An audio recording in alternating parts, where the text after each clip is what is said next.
ஒரு கண் ஒரு கை ஒரு காது என்று இருப்பதாக நமக்கு குழந்தை பிறந்திருக்கின்றது. ஆனால் இவருடைய அக்கா கற்பனையும் அந்த கனியை அறிந்திருக்கின்றார். ஆனால் அவளுக்காவது அழகான குழந்தை பிறந்திருந்தால் இந்த நாட்டை ஆளாம் என்று நினைக்கின்றேன். என்ன நடக்குது என்று சென்று பார்க்க. அக்கா, இந்த பனி மலர் கூட்டத்திலே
கொண்டிருக்கிற பாதி குழந்தை பெற்றெடுத்து விட்டேன் என்று என்னுடைய தங்க குரல் போல் கேட்கின்றது. அக்கா அவருக்கு என்ன ஆச்சு தெரியலையே. அக்கா தங்க அக்கா ஏன் அழுது புலமை கொண்டு கிடையாது அக்கா. ஆமா, கணவர் கொடுத்த மாங்கடி அறிகிறீர்களே. ஆமா, குழந்தை பிறந்து நீ எனக்கு பிறந்திருக்கின்ற குழந்தை ஒரு கை ஒரு கால் ஒரு கண்ணு ஒரு கால்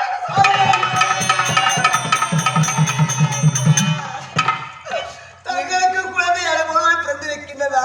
அந்த மாங்கடியை எப்படி பின்னப்படுத்தினோமோ அது போல் இருப்பிடமாக குழந்தை ஏற்க பிறந்திருக்கின்றதா? கேட்டா அவரிடத்தில் என்ன உழைப்பு ஒன்று தெரியும். கேட்டால் என்னடி பதில் வரைக்க போகுது.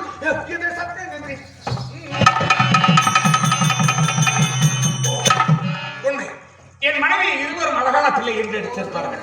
இனிமேல் நாட்டு மக்கள் மரகத செல்வன் மரகத மன்னன் மரகத செல்வன் மற்றவன் அப்படி என்று ஏதமாக பேச மாட்டாங்க. நமக்குத்தான் பிள்ளை பிறந்திருக்கின்றது. அந்த தருணத்திலே அந்த பிள்ளை பாசம் என் கண்களில் ஏக்கமும் உள்ளமும் மன ஏக்கத்தோடு இருக்கின்றேன். பொற்பினே எங்க வா அம்மா. கர்ப்பிணி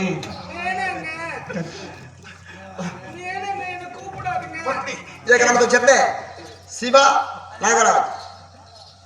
நாகராஜ் என்று சொல்லக்கூடிய இருவரும் சேர்ந்து இதோ சந்திரமோகன் என்னை பாராட்டி 50 ரூபாய் வெளிப்படுத்திருக்கிறார். ஐயா வணக்கம் நன்றி. வணக்கம் வணக்கம் வணக்கம். ஏங்க வேண்டாமா என்ன கூப்பிடாதீங்க. கற்பனை ஏங்க பொற்பினே டாக்டரின் மகிமையால் பிள்ளை பிறந்திருக்கிறது. பிள்ளையை கண்ணார காண வேண்டும் அப்படி என்று ஏக்கத்தோடு ஓட்டோட்டமாக ஓடி வந்து அருகே வாருங்கள். பிள்ளை முகத்தை காண்பதற்கு அவனாக உள்ளே. எங்கே பிள்ளை? எங்கே குழந்தையா? எங்கே பிள்ளை? எங்கே பிள்ளை?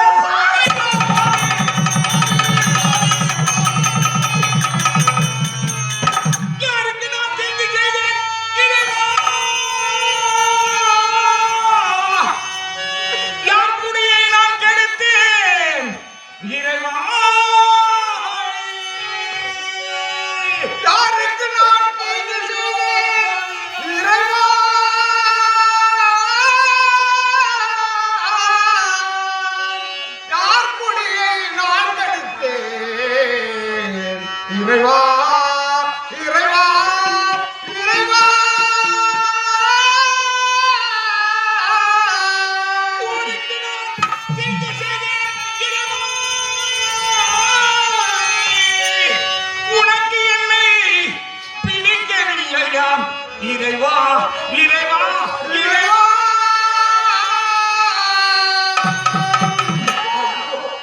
அடப்பாவிகளா மரக்கோட்டை கட்டி வைத்திருந்தேனே அப்போதே 1000 முறை எடுத்து உரைத்தேனே இப்படி இரு பிளவாக இருந்து கிடக்கின்ற பிள்ளையை எடுத்திருக்கிறீரே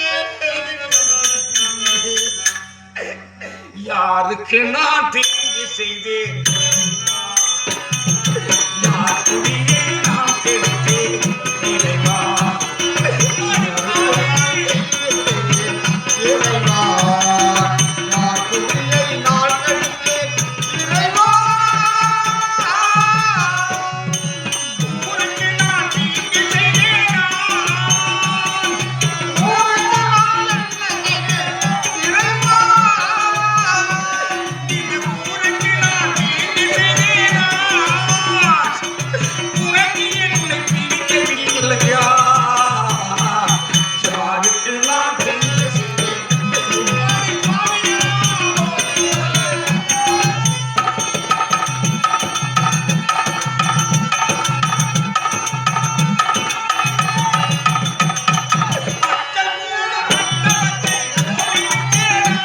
நீதிமன்றத்திலே பொய் சாட்சி தான் உரைத்தேன் மக்கள் கூடும் மண்டபத்தில் போயிருந்தேனா மன்றத்திலே போய் நான் காணும் சொன்னேனா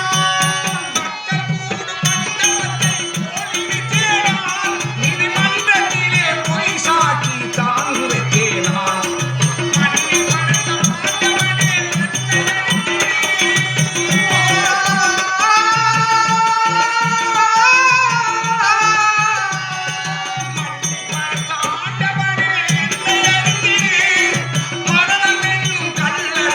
வழிவகுத்து அந்த மரணம் என்னும் கல்லறைக்கு நீ வழிவகுத்து யாருக்கு நான் தீங்கு செய்தேன் இறைவா நான் குடியை நான் கெடுத்தேன் இறைவா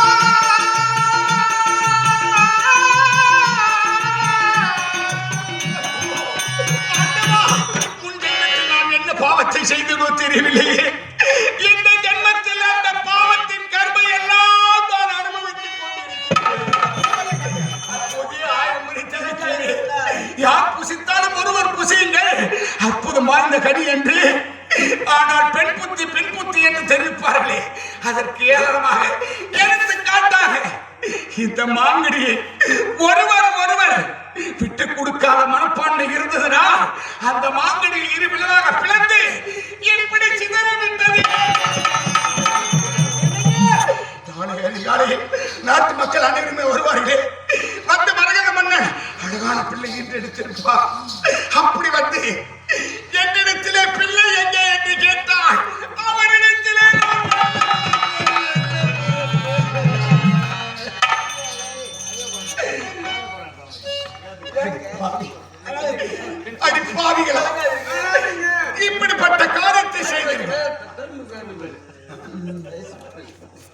அப்படி என்றால் இப்படிப்பட்ட காரியத்தை செய்த நீங்கள் நான் ஏன் அழுக வேண்டும்? தவறு செய்தவர்கள் நீங்கள், தண்டனை அனுப்பக்கூடியது நீங்கள். உண்மை எது இருந்தாலும் என்னை சேர்ந்தது, என்னை சேர்ந்தது என்று சொல்லுகிறார்கள். அடி போ, போ, அடி போ, போ. சீச்சி, போ, போ. நீ போ.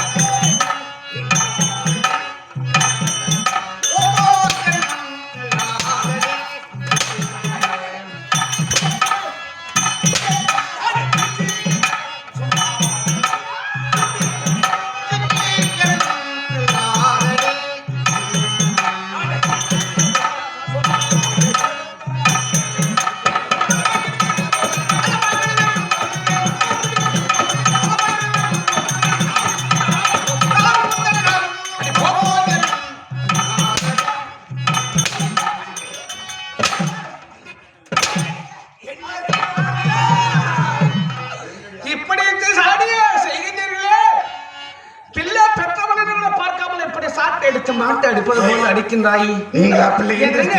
அடி பாவி. மணிமே தேவையில்லை.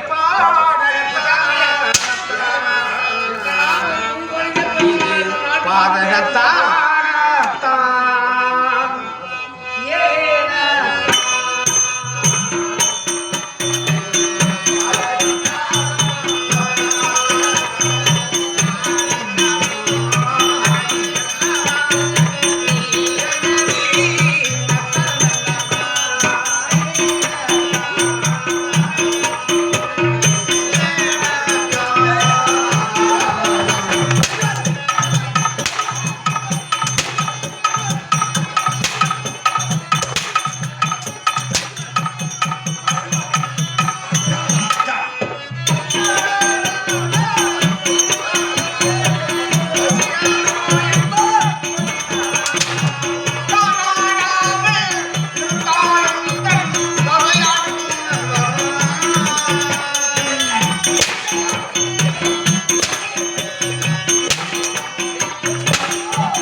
உங்களை ஆத்திரத்தில் விட்டேன், ஆனால் உங்களை அடித்து விட்டேன்.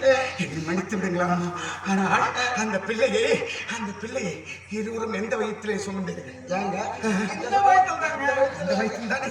அந்த வயிற்றில் தானே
என்ன தவறு சரி, செய்தேன்? தவறு இல்லையா? என்ன தவறு செய்தேன்? பாதி பழத்தை பெற்றது தவறு இல்லையா? உன்னை போன்ற தாய்மார்கள் 300 நாள் சுமந்து முந்தி தவம் கிடந்து ஈண்டெடுக்கிறார்கள் தாய்மார்கள். உண்மைதாங்க. அவருக்கு தாண்டி தெரியும் அந்த பிள்ளையோட கருமை. நீ என்ன தவறு செய்த கேட்கிறேன். தவறு செய்யல. இல்லைங்க. பாவி, நீ பாதியா பார்க்கும் போது கொட்டையாடா இருக்க சொல்லிட்டானே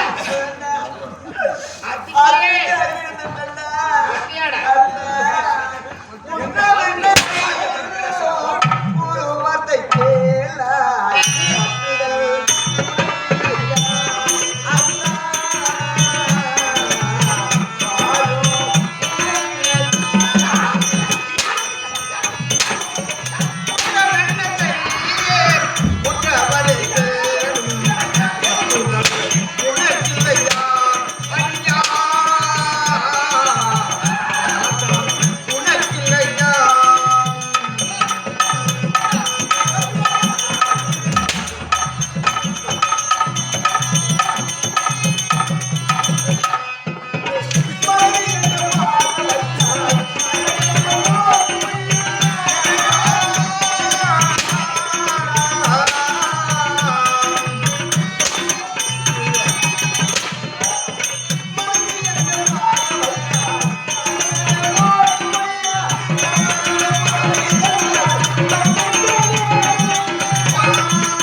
நாங்க தண்ணி வச்சு சேர்த்துருவோங்க. அடி பாவி முண்டைகளா. என்ன பத்த உடம்பா? ஏய், நோ ப்ளீஸ் வலிக்குதுங்க. வலிக்குதா? முதலில் அப்படித்தான் இருக்கும். போக போக சரியா போக போக சரியா போகும். நீ கவலை. ஏ பையா. பச்சை உடம்பு. நீ கவலை. ஏய், ஐயா. பச்சை உடம்பு அது. ஆமாங்க. ஏய், எங்க கிளை ஏமாத்துறான். நான் என்ன சொல்றேன்னா என்ன சொல்ற? இந்த மாதிரி போட்டு நடிக்கிறியா என்ன கெட்டு போச்சு. இந்த குழந்தை பாதி பாதியா கூட போடுறான். இன்னும் ஒரு 6 மாசம் ஆகட்டும். ஏன் 6 மாசம்? 3 மாசம் போறதா? 3 மாசம் போட்டோம். 3 மாசம். எத்தனை புள்ளி இங்கிட்டு கிடக்கும். வீட்டு கிளாஸ். ஏண்டா? இது பயப்படாதீங்க. ஏய், இருக்கும்போது அடுத்த நாள பின்னதெல்லாம் உதவுறதாச்சே. இருக்குது. ஏண்டா? ஒரு பிள்ளையை ஈண்டெடுக்க முடியாத காரணத்தினால்தான் 15 ஆண்டு காலம் இவளை திருமணம் முடித்து 1 ஆண்டு காலம் 16 ஆண்டு காலம் பிள்ளை பெறுவதற்கு தகுதியற்றவர்கள் இவர்கள். இவளை அப்புறம் புள்ள பேக்க போறா.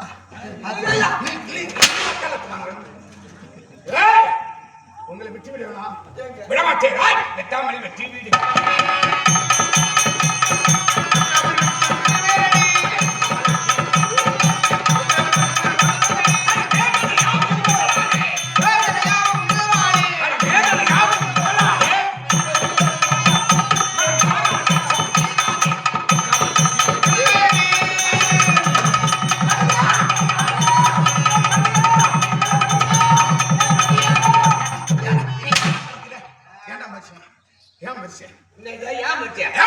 இப்ப போய் அவங்கள போய் வெட்ட போறியா? இந்த குழந்தை பாதி பாதியா அந்த குழந்தை பிறந்த பொண்ணு போச்சு. உண்மை. இவங்க அடிக்கல. இந்த குழந்தை பிள்ளை இந்த இருக்கிறது யார் யாரு? நீ நம்ம நீ ஒரு 2 அவங்க ஒரு 2 4 இந்த 4 பேருக்கு தான் தெரியும். உண்மை.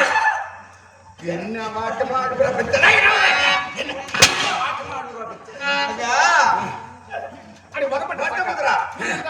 அதே குதிரை பொட்ட குதிரை கெடா குதிரைக்கு கடி.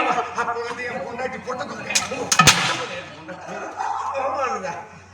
அதனால அப்படி இருந்தா இது சத்திரி பண்ணாத நம் 4 தான் தெரிந்த உண்மை. இதுவோ இரவு நேரம், நடுராத்திரி ஜாமம். இவர்களை 20 என்ன செய்ய வேண்டும் தெரியுமா? எங்க வந்து கை வைக்கிற? என் தங்கச்சி பாவங்க. ஆமாண்டி. தங்கச்சி. அதனால் இவர்கள் இருவரும் என் முகத்திலே விழிக்க கூடாது. இவர்கள் இருவரும் நாடு கடத்து இரண்டு கிடக்கின்ற இரு பிளவாக கிடக்கின்ற அந்த பிள்ளை நம்முடைய நாடு இருக்கிறது. நாட்டின் அருகாமையில் இருக்கக்கூடிய நாரா சந்தி, அந்த சந்திலே தூக்கி வீசி விட்டு வா. நாளை அதிகாலை நாட்டு மக்கள் மரகத மன்னனுக்கு பிள்ளை பிறந்திருக்கும் என்று கேட்டார். கற்பிணி பொற்பிணி இருவரும் அவ தாய் வீட்டுக்கு சென்றிருக்கிறார்கள். நான் காலையில விழுந்தா 10 பேர் காலையில விழுந்த மாதிரி. என்ன தண்டோர போடுங்க பிள்ளை கொடு. எங்க கொடு. கையில தயிர் வாங்க.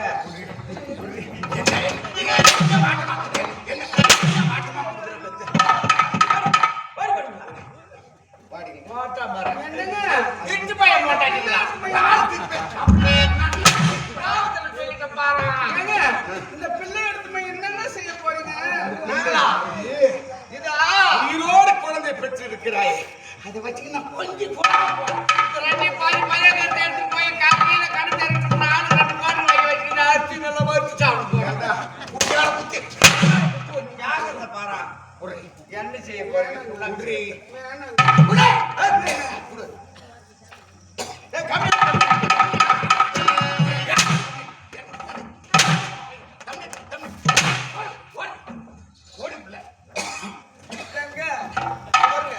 பருப்பு ஒரு வெறும் கையோட வந்தாங்க. 9 கிலோ முந்திரி பருப்பு, 9 கிலோ பாதாம் பருப்பு, 9 கிலோ பிஸ்தா, 9 கிலோ. எதுக்கு அதெல்லாம் 9 ஒரு 9 சொல்றீங்க. இந்த மாதிரி 9,000 தான் இந்த 15 வருஷமா ஒரு குழந்தை கொண்டு வரோம்.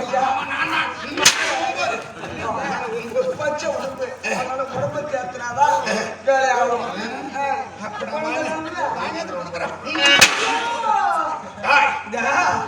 இந்த கேட்டு பூரா 9 கிலோ 9 உடனே புள்ள பக்கிறதுக்கு யாரா விட்டுடா. சரிட்டா. ஒரு கணவனுடைய வார்த்தைக்காக கண்ணாடி போய் பொண்டாட்டிவா கம்யூனிட்டி பையன் கணவனுடைய வார்த்தைக்காக கண்ணாடி வந்துருச்சு. ஓஹோ, வார்த்தைக்காக பாதி புள்ளைய கொடுத்துட்டு அடங்காதா? இந்த குழந்தை ஒரு நாம எடுத்து கிடக்குது. இது யார் கையில கொடுத்தா நான் என்ன பண்ண தத்து வச்சுக்கிறேன். நான் வாங்க மாட்டேன். சரி அப்படின்டா. ஏய் வாங்க மாட்டேன். எங்க தடம்? எங்கடா தடம்? அடிக்காத அவன் நல்ல பையன்தான். அவனை நீதான் கெடுத்துட்ட. வேலைக்கு போர் போட்ட பாரு. ஓஹோ, சோறு போட்டதுதான் என் தவறு. அப்ப வேற வேலைக்கு இனிமேல் வட்டி போட்டுக்கிறா நீ சொல்ற விலை உனக்கு என்ன பிடிக்குதோ நீ கேட்ற வேலை வேலைக்கு சோறை தவிர மீதி எல்லாம் தரேன். சோறு தவிர மீதி எல்லாம் கிழமை 15 வருஷமா உன் பொண்டாட்டி 2 பேர் நீ வச்சிருந்த திரும்பி கட்ட கொடுத்துருவாரு. ஐயோ எதுக்கு கேட்டா கேளுங்க. புத்திமதி தெரிவிச்சு மாதிரிலாம் கேட்டு வாங்கி பாதி எதை கொடுத்தாலும் சாப்பிடாதீங்க. விட்டு கொடுங்க. வலி. ஆமா விட்டு கொடுத்துட்டு போதை ஏறாது. சாப்பிடுங்க. இந்த கட்டி கட்டிக்க சாப்பிடுறாங்க ஆளு பாதி பின்ன அது தெரியும். நாராசத்து நாரசம் எடுத்தோம். அந்த நாராசத்துல கொண்டு அந்த தொட்டில கொண்டு போய் கடாசனா நாய் நரி யாரா சாப்பிட்டு உண்மை. ஆனா அதை போட்டு வரும்போது யாருக்கும் தெரியாது போடுங்க. யாருக்கும் தெரியக்கூடாது. இந்த உண்மை உமக்கும் எனக்கு மட்டும்தான் தெரிந்த உண்மையாக இருக்கணும். ஆமா புறப்படு. கோயில போய் நின்று அங்க 10 பேர் உட்காந்தா இதுல போய் வரணும் கேட்டான். நான் என்ன இந்த மாதிரி மகாராஜா பொறுத்து பாதி அதை கொண்டு போய் அந்த தொட்டில போட்டு அது என்னுடைய பிறந்தது. ஒரு கண்ணு, ஒரு கண்ணு, ஒரு காது, ஒரு காது, ஒரு கை, ஒரு காது, இப்படி எல்லாம் சொல்லி பாதி மூக்கு பாதி வாய். இத பூரா நீ சொல்லிட்டு இப்படி சொல்லாத. கழுத்துல ஒரு தண்டோரை மாட்டிக்கு. நாளை காலையில மகத தேசத்தில் தண்டோரை போட்டு அதெல்லாம் சொல்லிட்டு போய் வீசி போறோம்.